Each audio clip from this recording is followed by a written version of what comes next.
ഇടുക്കി കട്ടപ്പന ആനകുത്തിയിൽ കിണറ്റിൽ വീണ കാട്ടുപന്നിയെ വെടിവെച്ചു കൊന്നു. തേക്കടിയിൽ നിന്നെത്തിയ RRT സംഘമാണ് കാട്ടുപന്നിയെ വെടിവെച്ചത്. ഇന്നലെ രാവിലെയാണ് കണക്കാത്തടത്തിൽ ബേബിയുടെ പുരയിടത്തിലെ 10 അടിയോളം ആഴമുള്ള കിണറ്റിൽ കൂറ്റൻ കാട്ടുപന്നി വീണത്. ഏലത്തോട്ടത്തിൽ ജോലിക്ക് പോയ തൊഴിലാളികളാണ് കിണറ്റിൽ പന്നി വീണ വിവരം ഉടമയെ അറിയിച്ചത്. തുടർന്ന് ഈ വിവരം വനവകുപ്പിനെ അറിയിച്ചു. ആൾക്കാരാണ് വന്ന് കണ്ടത്.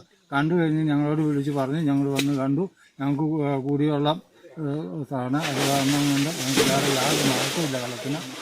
അത് കാരണം ഈ ഭാഗത്തുള്ള ആൾക്കാർക്ക് എല്ലാവരും ഭയങ്കര ഒരു ഭീഷണിയായിട്ട് തന്നെ വരുന്ന ഒരു പന്നിയാണ്. പുളിയൻമല സെക്ഷനിൽ നിന്നുള്ള വനവകുപ്പ് ഉദ്യോഗസ്ഥർ എത്തി പന്നിയെ വെടിവെച്ചു കൊല്ലാമെന്ന് നാട്ടുകാരെ അറിയിച്ചു.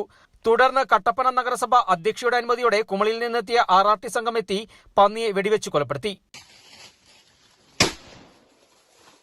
ആൾക്കാർക്ക് ആശങ്കയുണ്ടായിരുന്നു. കാരണം ഈ പന്നി ഒരു സ്ഥിരമായിട്ട് ഒരു ഉപദ്രവകാരിയെ പന്നിയായതുകൊണ്ട് അതിനെ വെടിവെച്ച് കൊല്ലണം തന്നെ ആൾക്കാർ ആവശ്യപ്പെട്ടിരുന്നു. അപ്പോൾ മേലിലും ഇതിനകത്ത് സർക്കാരിൻ്റെ കൃത്യമായിട്ട് ഉത്തരവുകളുണ്ട്. പന്നി ഇങ്ങനെയുള്ള ജനവാസങ്ങളിൽ ഇറങ്ങുന്ന പന്നിയെ വെടിവെക്കുക എന്നുള്ള ഉത്തരവുകളുണ്ട്. ആ ഉത്തരവുകളെല്ലാം കർശനമായി പാലിച്ചുകൊണ്ടാണ് പന്നി വെടിവെച്ചിരിക്കുന്നത്.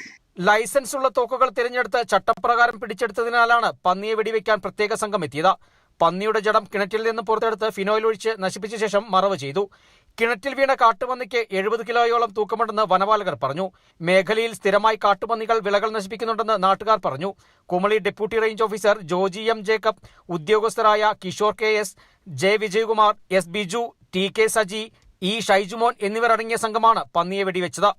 Kerala Vision News, Idukki.